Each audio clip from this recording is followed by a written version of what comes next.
Hello, Guilty Feminists. This is Deborah. We have another rerun for you this week, almost going back to the beginning with our second ever episode.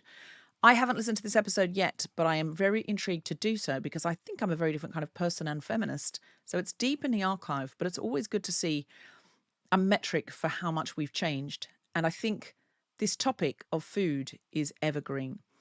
Enjoy. We'll be back next week with another brand new episode. I am a feminist, but sometimes I'm tired of men wanting to have sex with me just because of my personality. Eyes down here, mates. I'm a feminist, but when I was seeking new representation and a comedy agent replied to an invitation to my show with an email that read, I cannot consider anyone of the female persuasion. That might sound sexist, but it's not. I lay in the bath crying and saying out loud, I wish I were a man, I wish I were a man, I wish I were a man. That seemed funnier when I wrote it. It is all true. I did get that. I got that was the shock. It wasn't you crying. We don't care about that. It was the no, people felt sorry for me. They felt sympathy. No, we were angry at the guy, weren't we? Yeah, we're assuming it's a guy. It was a woman. No fucking way. Uh-huh. A woman being a dick? What? We're going to edit that bit out. A woman not doing a feminist thing. I know. What? Right. I'm a feminist, but if I eat a banana in front of a cute guy, I will work that banana like it was a stripper pole and my daddy left.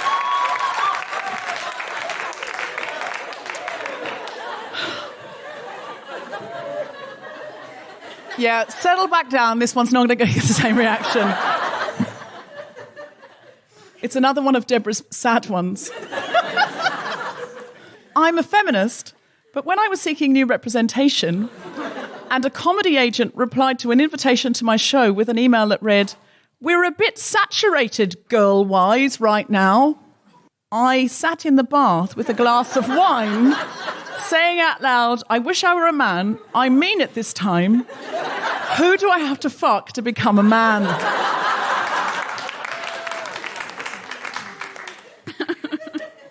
I'm a feminist, but last week, can't believe I'm going to tell you this, I had an anti-aging laser treatment designed to stimulate collagen that was so painful, I begged the lady to stop, cried, and said, I'm a feminist, why am I doing this? And then when she went to pack up her equipment, said, no, keep going, I want to look younger.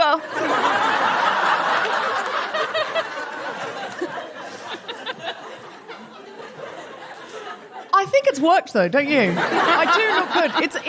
It's basically it's like going to the gym and ripping the muscle and it rebuilds. It sort of goes like that into your skin. And Deborah's actually 80 years old. 85. Sister. I am a feminist, but a friend once told me to wear something feminist and I wore flannel. That offended the whole audience. It did, but especially the people in flannel.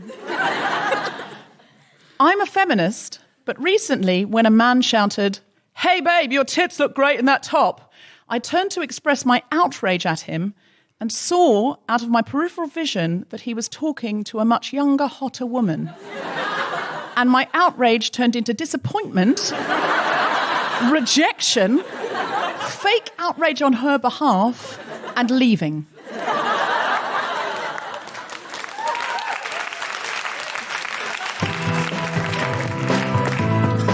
Live from London's West End, the Spontaneity Shop presents The Guilty Feminist with Sofie Hagen and Deborah Frances-White. And tonight's special guest is Emma Kennedy, talking about food. All right, so let's talk about our challenges. Let's talk about our food challenges. Sofie, what was your food challenge? My food challenge was to eat mindfully for a whole week. And if you don't know what that is eating something without being distracted by anything, like TV or your phone or music, or you just have to sit and put the stuff in your mouth and just feel it. You can only think of like the texture or the taste. So how did that go, Sofie? I mean, I tried, and I think that's a good thing, isn't it? Trying, because I tried it today because I the whole week I couldn't do it. I simply couldn't. I couldn't make myself do it. I really tried and I couldn't do it. Today before we met up today, and I ordered a little bowl of olives because I always do that. And so I tried to do it with an olive, and I took it in my mouth, and I was really trying to not focus on anything else. Turns out I don't like olives. Who knew? You know when you really taste them, don't do that. Don't taste food. You won't like half of it. But I realized why I couldn't do it. Because every time I tried, I could not make myself not. I always listen to music or watch something, preferably both, and on my phone and everything. Because I've had an eating disorder, I guess, since I was like 8 or 9. I was always a little chubby child, and I ended up using food to just fill all the bad feelings away. So what you do is, like when you overeat, because when you say that to someone, usually you get the reaction of people thinking, that's not a disease. We've all had a Friday night where we just ate like a family-sized pizza and a piece of chocolate tea. And I'm like, bitch, please, listen. This is overeating. Overeating is like a large pizza and some chocolate and maybe a tub of ice cream, and that's the starter. And then you move on, and you have another pizza, and you have another piece of chocolate, and you have a bag of sweets, and you have crisps, and you have until your body is full, and then you put on more stuff until you can't feel anything, until everything is numb, and you barely exist because it's so filled up. And during this challenge, I realized that if I was to just sit and eat, then for the first time in my life, food would be about taste and fuel. And I've never had that before, so I had to be distracted because doing this challenge, being a mindful eater, is the opposite. You have to feel everything, and that's the opposite of what I've always used food for, which is to shove everything down. So what I got out of this challenge is on the 11th of February, I'm meeting my psychologist again.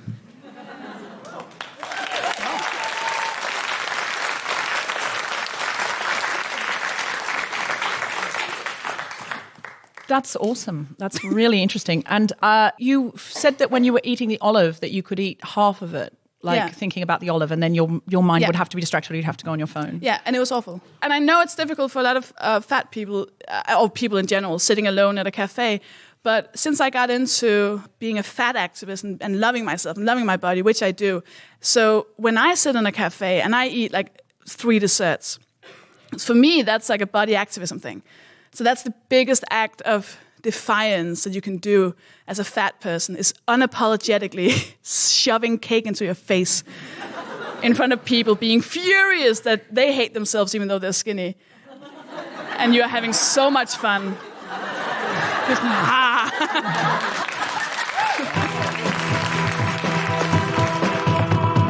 Ladies and gentlemen, Sofie Hagen! Yeah. Speaking of food, drunk people. I was in a kebab shop. Fuck off, it's good. You should try it. Kebab's the best thing in the world. I was in a kebab shop. It was, because that's how I have fun. It was a Saturday night. It was like 1 a.m., so everyone's drunk. And I saw the most happy thing I've ever seen in my life. I was waiting for my kebab, and this kid walks in. He's like 16, 17 years old, and he's drunk. But he's drunk in the way you're drunk when you're a teenager. Like he's like, you know, like you remember how you used to get drunk because you were happy? He had that happiness, like that drunk, like teenager, like acne and braces. He was this beautiful kid. And he walked into the kebab shop drunk, with the confidence and the happiness of a drunk teenage boy. And he walked up to the counter and he goes, mate, listen. I have an idea. I have an idea that's going to make us rich. Look, mate, we're going to invent a kebab with a mix of lamb and chicken. And the man behind the counter, he didn't even change his facial expression. He just pointed at the sign behind him that said, mixed lamb and chicken kebab. And the kid, without missing a beat, just goes, mate, we did it! Thank you you so much. So my challenge was to go and eat pudding in public on my own, no phone, just sit and order a load of cake or ice cream. So I went to Patisserie Valerie on Charing Cross Road, and I went right after the gym. So I was in Lycra. That's right, people. I ordered cake in Lycra. So this was my challenge, was to order it confidently. So the lady came over and I said, I would like the pancakes with mascarpone and maple syrup, please. And she said, yes. And I said, and also, I would like the cheesecake with a scoop of ice cream. And she said, anything to drink? And I said, a hot chocolate. Could I have extra whipped cream? And I just looked at her and I just fronted it out. I was just like, yeah, extra whipped cream. What are you going to say about that? And she lit up. She smiled. And she patted me on the arm and she went, yes, everything for you. I made her so happy. She was so lovely. She was from Hungary. And the country. And she went away and she brought the pancakes and she brought the cheesecake. And I tried the cheesecake and it was lemon and I didn't like it. And so I said to her, do you mind if I send this back? And she said, yes. Would you like to cancel it or would you like to replace it? And it felt like a game show. And I went, I would like to replace it with Black Forest Gatto. And she said, all right. And she came back and I ate. I couldn't get through it all. It was a bit like that bog trotter in Matilda scene that once you've got all the cake, it feels like a chore.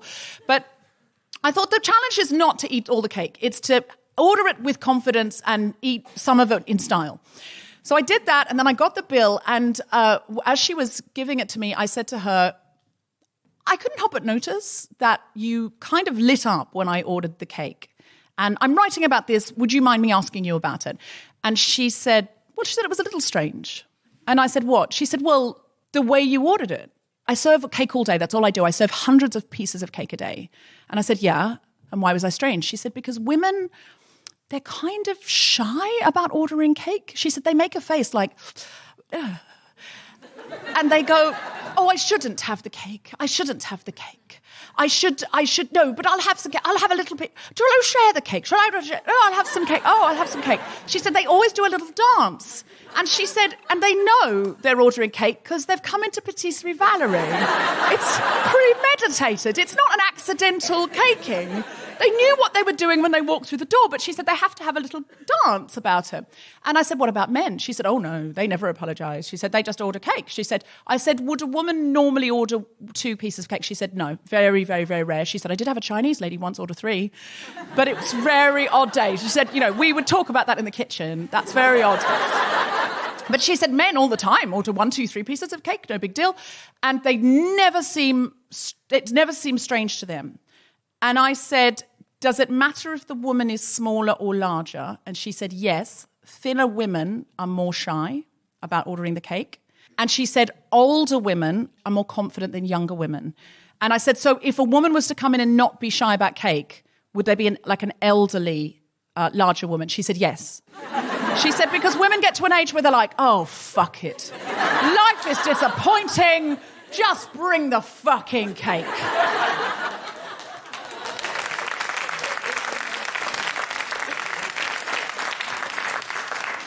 Would you do it again?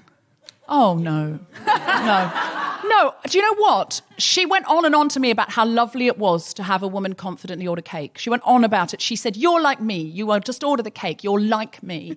And I was like, sure, I'm like you. It's totally what I do all the time. But what's interesting was that I thought, if I do want cake again, I'm going to order it confidently. Or if I want the full English or whatever the equivalent is, if I want something like that, I will go out of my way to look the person in the eye and say, today I have cake, please bring it. I'm never going to do that little special dance again. I just realized that I'm doing it with sushi.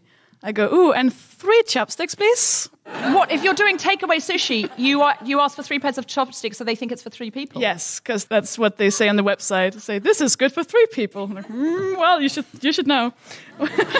You should see what I can do.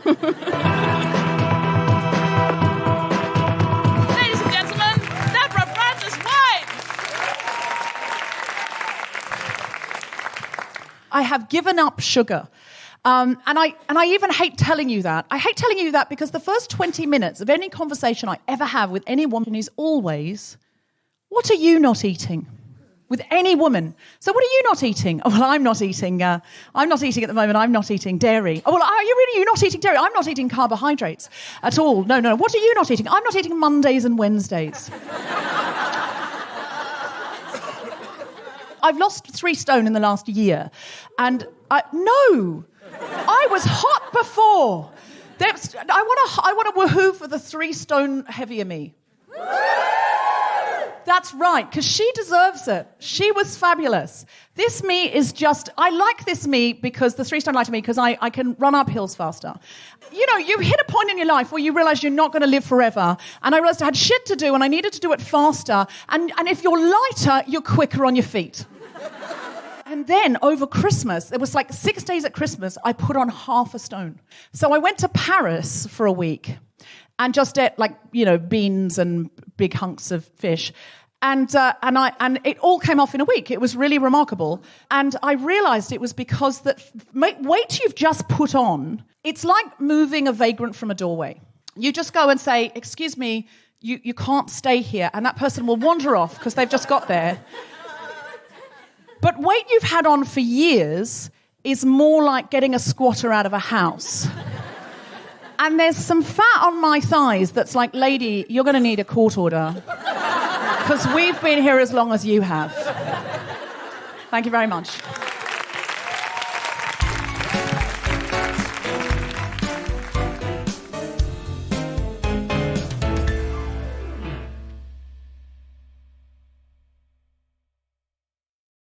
Hello, Guilty Feminists. This is Deborah. We are going to be at the London Podcast Festival. Our show will be on Sunday, the 8th of September at King's Place, where you can see lots of other podcasts live as well as part of the festival. Our co-host is Jessica Fostekew, a Guilty Feminist favourite. Our guest is very fancy Dawn O'Porter, returning to the show. For tickets, go to guiltyfeminist.com and click on live shows. We have more shows coming soon, so follow us on the remains of Twitter. I guess it's called X now, at GuiltFemPod and at DeborahFW, and on Instagram at The Guilty Feminist and at DFDubs, DBZ. We're pretty heavily shadow banned, so if you could interact, go and look at our grid or what's going on in our stories and give us a engagement. I don't know what it is we're meant to be doing now. Much more of the future seems to be about outsmarting robots than I thought it was going to be, but here we are. You could also keep listening to these announcements here, or you could sign up for our mailing list with good old-fashioned email if you go to our website, which is guiltyfeminist.com. For ad-free episodes, go to patreon.com/guiltyfeminist and support us from as little as £2.50 a month. Rate, review, subscribe. Tell someone you know. You can review any single episode. You don't have to think, well, I've done it once, so I can't do it again. If you liked this episode, go and give us 5 stars. Tell someone you know. It all helps people find the podcast. And now, back to the show. Should we bring on our guest? Yes, let's bring on our guest. Ladies and gentlemen, Emma Kennedy.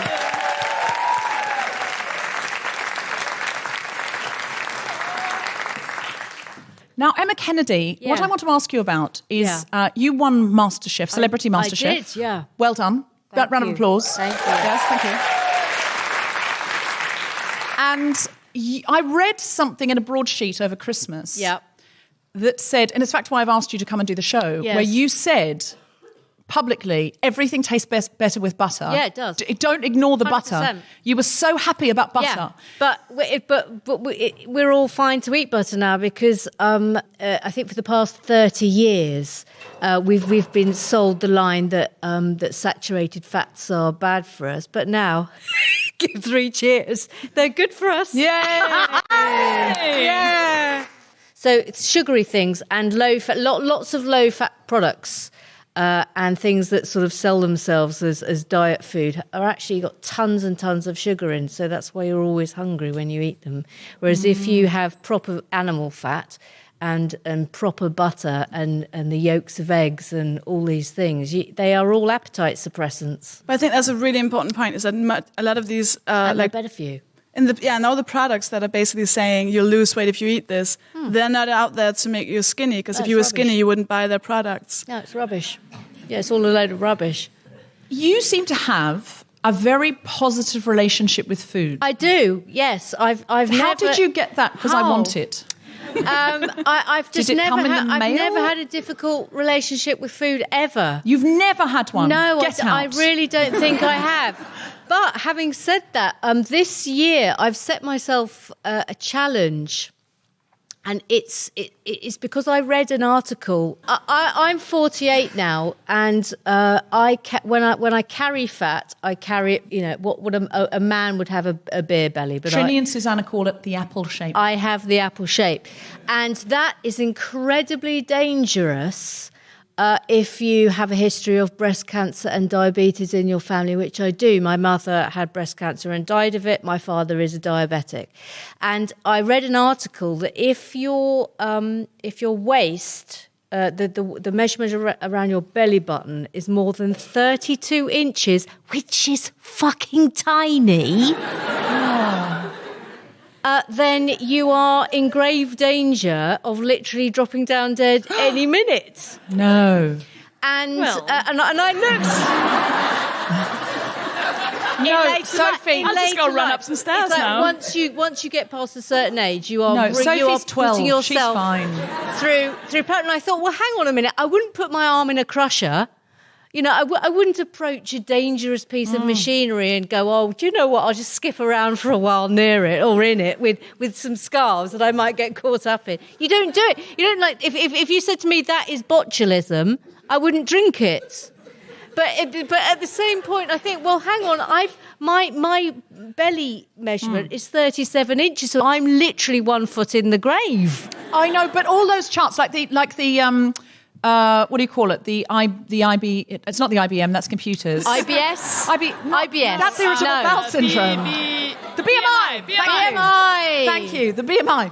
The BMI has always, and it has been discredited. Doctors always say, "Don't worry about it." It's bullshit. Yeah. If you're a rugby player and you're like 6'5" and you weigh 25 stone, apparently your BMI is full shit. Yes, but absolutely. you know you're like super fit. But my doctor used to say that to me, like, yeah, but it says that rugby players are fat. I'm like, but that's not the problem with me, is it? I think we need to be incredibly clear. Yeah. It's not that I'm so muscular. The BMI, I break the BMI with my muscles. Yeah. I do Not what's bloody happening. I do the want to opposite. lie. I do the opposite of my doctor. I'm like, you don't know what I'm doing in my free time. All the rugby I'm playing. I once completely misunderstood my doctor when you know. Do you ever go for yearly checkups? No. Okay. God, no. I don't want that kind of news. So I went for a yearly checkup, With the Grim and Reaper? my doctor weighed me and took my height and everything, and turned to me and said, "Well, you're 30," and I thought he meant my body is like a 30-year-old. Oh. And I was like, wow, when I was like ringing people and texting them and said, I'm 48, but I've got a body of a 30-year-old. He went, no, it's your BMI, it's disastrous. This is the good news, bad news. Because I had a doctor saying to me, I got called in for a checkup, and I went in and he looked at me and he made a face and he went, the thing is, you are over 30. And I went, yeah, I know. You don't need to make a face about it. And he went, the thing is, you're a woman over 30. And he said, I'm sorry. And he apologized to me because I was over 30. He said, the thing is, you know, you are in more danger and you are, because you really do need to lose 10 to 15 pounds. And he was making this awful patronizing face. He could have said stone. Always look on the positive side. One second.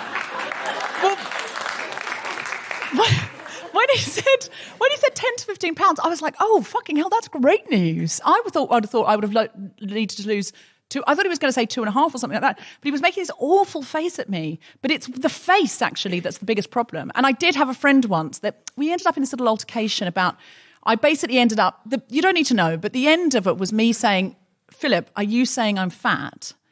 And he said, well, I think you'd be fat on a chart. To which I replied, well, Philip, I think you're bad with women on a chart. Thing is, like, it's terrifying how unhealthy you are if you look at charts. You should just never look at charts. Don't look at charts. charts are awful. I think what's actually terrifying is, and we all, like, no one's to blame, but... Someone must be. No, I think it's terrifying how we went from food to weight and diets. Because that's what we do. Well, we started because you said you haven't had a bad relationship with food. And I haven't had a bad relationship because I love food and I like eating food. And if I was left to my own devices, I would quite happily be that person that has to be cut out of their own house by the fire brigade. I eat healthily. But having said that, after I found out about this, you have to have a waist of 32 inches. I just thought, well, do you know what? I'm 37 inches, and that's not even in that's bad range. That's now in the dangerous range, which sort of seems obscene because I think I'm quite healthy. But so I've set myself this challenge this year, which is I'm not going on a diet. I'm just not drinking alcohol, and I'm not going to eat, and I'm going to do what you. And I'm doing what you did, which is I'm avoiding sugar. But I've given myself 12 passes because I don't want to be like crack-a-lack-a-ding-dong about it. And I want to be feel like I'm normal. And I'm simply doing this because I know I have a history of diabetes and breast cancer in my family, and I'm 48, so I'm about to approach the danger zone for those diseases. So it's not a diet, but it's like I'm taking diversionary measures in order to give myself a healthier future. I don't need applause. I've only been doing it for a fortnight. I went through a breakup last May, where it really broke me. It came out of the blue. When I started eating again after a few days, the only thing I wanted to eat was healthy food. I didn't even want to eat meat. I just wanted to eat salads and fruit, and that was really odd. But what I realized with that was it's because I was feeling all these bad feelings, like I couldn't really hold them down anymore. So because I was feeling all this pain about the breakup, all of a sudden I didn't need to eat because it was just out there, all the feelings. And I think if food had nothing to do with weight and had nothing to do with guilt, and we never watched an advert, and we never had all of the conservative things in the food, you're not going to help me out on this one? The Preservatives. Conservatives. Great. All the Tories in the food. All the Tories ruining the food. Jeremy Corbyn, if he was in food, things would be different. If we all had a normal, natural relationship with food, we'd all be eating what they say is healthy. Like we wouldn't want sugar because you've said so. You've both been off sugar. When you're off sugar for a while, you like just the thought of it makes you a bit sick, right? Well, I snuck a wine gum yesterday. You ruined my whole theory. And I couldn't believe how horrible it was. It's so sweet, isn't it? If you're not used to it. It's just revolting. Do you think that part of the reason that we have these kind of clandestine feelings about food, like the lady that was saying, oh, women eat cake with a funny face in public, is the way food is marketed? Because I really noticed that chocolate is marketed almost exclusively to women as almost masturbation. It's sort of like, oh, a flake. And there's a lady sort of covered in silk. And she's sort of sitting there, and the Galaxy. It's Galaxy did for a while had an ad that like, no, hide it from your flatmates and nobody needs to know. And it's like sweet guilty pleasure. And then the only chocolate you're allowed to eat with friends is like Maltesers because it's only 11 calories. Yes. It's not even naughty. Do you remember the caramel bunny? That was pretty much my first sexual experience. Caramel bunny. And then I became very confused because I went through a real period of only fancying animated rabbits. Really? And yes, and I realised that the first person I really, really, really sexually fancied was Bugs Bunny, and then that obviously segued into the caramel bunny. And then I realised I was gay when I watched Roger Rabbit. I feel this is almost another episode. on animation. You know the female rabbit in Roger Rabbit. What's her name? Jessica Rabbit. How could you Jessica forget? Rabbit Even I turned me fancied Jessica gay. Rabbit. Jessica Rabbit turned me gay. There's no absolutely You heard it here on The Guilty 100% Feminist. sure about that. Jessica Rabbit turned Yeah. Emma Kennedy gay. Yeah. Hashtag not at all controversial. Yeah. You're so lovely. I know I can't help it. That was Bugs Bunny for me. I loved him. Do you want a moment? But I mostly loved him when he dressed as a woman. Oh, that's confusing, that episode. That was confusing for me. Do you have a rampant rabbit, Emma?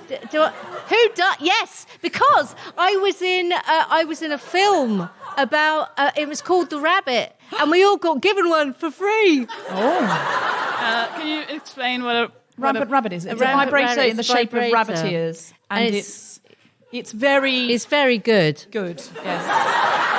I would recommend a rampant rabbit if you do not have one. It's very good. Yes, have you not seen a vibrator and it has little rabbit ears on the end? Yeah. And it's But just isn't for it like clitoral that? stimulation, Sophie. Yeah, we got given. Rabbits don't have ears like this, do they?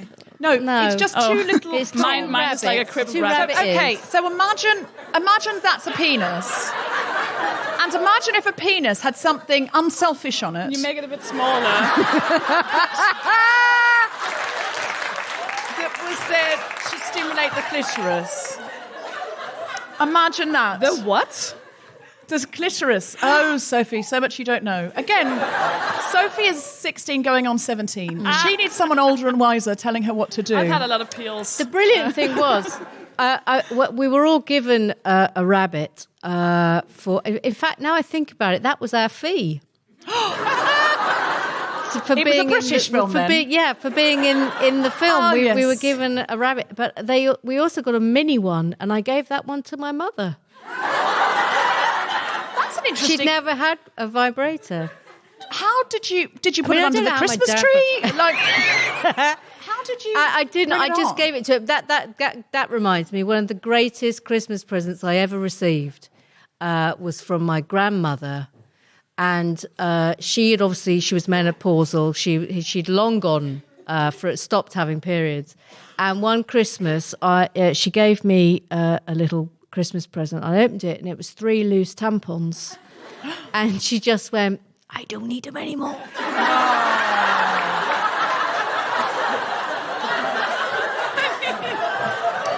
I was 8. You weren't. Were you 8? Seriously, is that a true story? Any questions from the audience? Any questions about food, feminism, anything? There's things. There's a lady up the back there. Okay. I'm just wondering where you think the guilty relationship with food come from, whether it's like something you learn from other female relatives or to do with advertising, and who's like mainly responsible. Emma, what do you think? I don't think people do feel guilty about food. I think what they feel guilty or troubled about, not guilty, I think they feel troubled about their weight. And I think that is a real issue that probably affects women more than men. So I think that this association with guilt about food isn't really guilt about the food. It's about people feeling bad that society and especially women's fucking magazines make them feel as if they're a little bit overweight even, and they're doing something wrong. I think it's that the main indicator for success and status in society for a woman is what she looks like. That's number one. It'll never be number one for a man. For a man, it's how successful is he? What is he bringing to the table in terms of intelligence and comedy? And if he looks good as well, bonus time. Whereas for women, it's like, okay, how do you look? And then it's a bonus if she's, successful or funny or clever, or in some cases not a bonus, because on Facebook I keep seeing these ridiculous things that say why men don't fancy funny women, why men are threatened by women with good jobs, why men don't really like women who are cleverer than them. And I just want to shout, fuck off, fuck off, fuck off at the internet. I don't want to feel bad for being funny. I'm sick of feeling bad for being successful. I'm not even that successful. You can. And it's like, fucking hell. I hate women's magazines with a passion. I would quite happily take every single one of them and burn them forever. Yeah. agree. It's not on. We've got to change it. And we've got to change it by stopping buying the magazines, stopping reading them in hairdressers, which is what I do if I do read a women's magazine. you? If I read a women's magazine, it's in a hairdresser. And then I'm like... Do you not feel sick from reading them? Yeah. I feel sick. Oh, well, I only read the posh ones. I never read anything like Heat. Elitist. Yeah, I read like a Vogue or something that says fashion. I would never read a Heat or anything like that. Do you know what I don't want to read ever? Is a magazine that says, look at this celebrity, she's too thin. Look at these red circles around her thinness. Look at this celebrity, she's too fat. Look at these red circles around her fatness. But you can't win either. You can't win because you use food as well. It's like they use a press as well. Like you see those like memes that will go, "Real women eat a burger," and then you see like the skinniest model woman on earth going, "Ugh," and you think, yeah, but she also like threw up. Yeah. Right? Like, you don't want actual women who eat burgers every day. Have you seen the hilarious skinny women laughing at salads? Oh, yes. I love that. Yeah. It's a Tumblr, and Bridget Christie talks Yeah. about salad. It's really funny. Lettuce. Can I ask this audience to close their eyes? If you are a woman and you relate to this thing of sometimes feeling awkward about eating in public or being seen to eat certain foods with friends or just in a restaurant alone, and you relate to that idea, could you just go, If you do not relate to feeling shy about ordering food in public that you would enjoy in private, can you just go, if you're a woman, go, Yeah, that's nice. Interesting. Yeah. I don't feel embarrassed. Do you? So women who go, you'd order whatever you wanted in front of anybody. Yeah. Wow, this is really good. Oh, wait.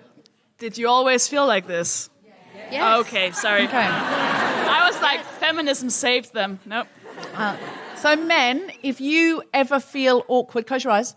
If you ever feel awkward ordering food in public, could you go, Well. Okay, interesting. Is it because we have no men in the audience? No, all men go, Now, men that have ever felt uncomfortable in public ordering food go, Interesting. So we have a percentage of women, a chunky percentage of women who've experienced this, and no men have experienced it. A chunky percentage? No, that's not what I'm saying. Oh, we're gonna get hate mail.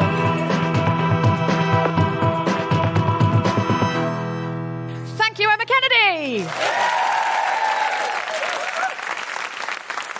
Emma Kennedy, do you have anything coming up you'd like us to know about? My last book, Shoes for Anthony, comes out in paperback, I think, quite soon. What's it called? Shoes for Anthony. Shoes for my Anthony. Latest book. Oh, and you can buy the Kennedys at the BBC store.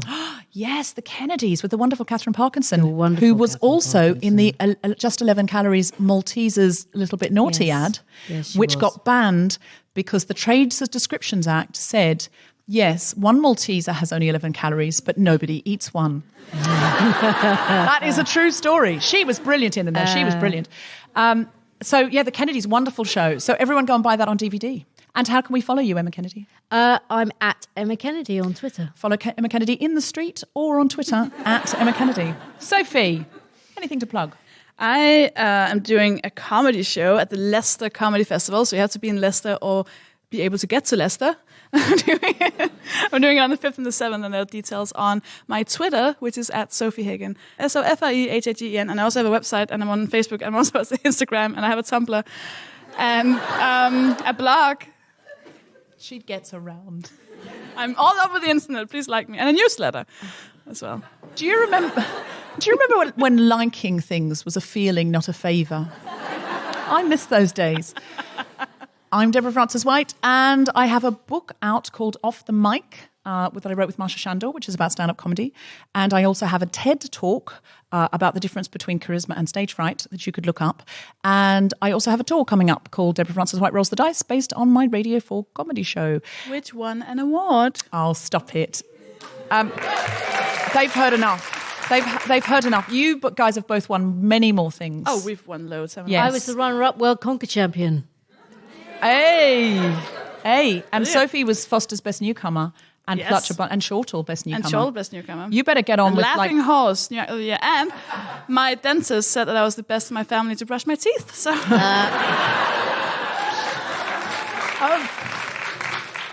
You can follow me on @DeborahFW, and you can follow us at the Guilty Feminist Podcast at GuiltFemPod. Please all do that now. Or you can go on to Guilty Feminist on Facebook and ask to join our group, and we will let you, because that's what we're like. And if you enjoyed this show, please go to iTunes and give it preferably a 5-star rating and subscribe to it, because that would help us a lot. Yeah, give it any rating you like. But five stars, though. 5 stars. 5 stars, though. Thank you. Don't be a dick about this. You have been listening to The Guilty Feminist with me, Deborah Frances-White, Sofie Hagen, and our special guest, Emma Kennedy. The recording engineer was Chris Sharp. The producer was Thomas Alinsky with The Spontaneity Shop. Thanks to Martin at SRO and all of you for listening. For more information about this and other episodes, visit guiltyfeminist.com.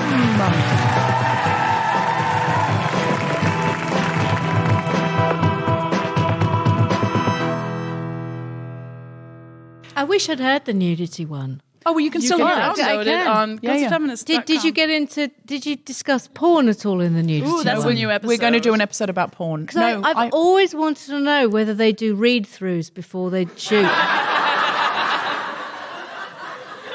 I don't think that, like a table read. Yeah. Just like John enters. Yeah.